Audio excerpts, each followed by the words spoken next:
అందరికీ నమస్కారం. యాత్రా నెక్స్ట్ ఛానల్కి సుస్వాగతం. చూడండి అసలుకి కాయలు ఎంత బాగా మాగాయో. చెట్టు మీద పండిందనమాట ఈ గెల అయితే మాత్రం. ఇది చూడండి చెట్టు మీద ఎంత బాగున్నాయో.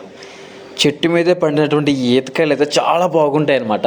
అలా సరదాగా మల్లుడు తీసుకొని బయటికి వెళ్ళినప్పుడు ఇవి చూశాను. మీకు కూడా చూపిద్దామని చెప్పేసి ఒక చిన్న షార్ట్ వీడియోగా పెడుతున్నాను. దీన్ని చూడండి ఎంత బాగుందో. నిజంగా మా పల్లెటూర్లలో పీక్స్ అనమాట ఇటువంటి సిచ్యువేషన్స్. చాలా బాగుంటుంది. అసలుకి ఎంత బాగున్నాయో చూడండి కాయలు.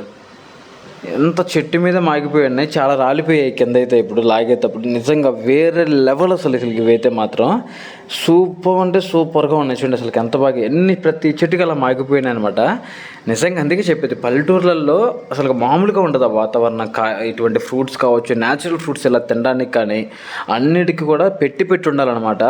అండ్ ఇప్పుడంటే కొన్ని మనకి జాబ్స్ ప్రెషర్స్ వల్ల ఇంకోటి ప్రెషర్ వల్ల అంతా సిటీలోకి మారిపోయిన తర్వాత అన్నీ కొనుక్కునేటువంటి రోజులు వచ్చేసాయి. కానీ మా పల్లెటూరులో అయితే ఇవి కొనుక్కోవాల్సిన అవసరమే లేదు. ఇంకా ఊరికి అందరికీ పెట్టేస్తూ ఉంటాం అనమాట మాగిపోయిన తర్వాత. ఎందుకంటే అన్నీ తినలేమని చెప్పేసి.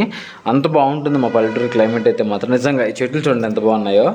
సో అందుకే నేను మీకు చూపిద్దామని చెప్పేసి ఒక షార్ట్ వీడియోగా తీశాను. మీరు ఎంతమంది పల్లెటూరు వాళ్ళు ఉన్నారో మీరు కూడా ఈ విధంగా ఇటువంటి సీజన్స్లో ఇలా బయటికి వెళ్ళి సరదాగా ఇలా కాయలు కోసుకోవడం కానీ, చెట్టు మీద పండిపోయినటువంటి కాయలను ఏరుకొని తినడం కానీ, అండ్ మీ చిన్నప్పటి జ్ఞాపకాలు ఇంకా పల్లెటూరులో ఏమున్నాయో అవన్నీ నాకు మర్చిపోకుండా కామెంట్ చేయండి. ఇదిగోండి మా ఆయుధం అనమాట. దీనికే కొడవలు దీనికే ఫిట్ చేసి పెట్టాం. By by.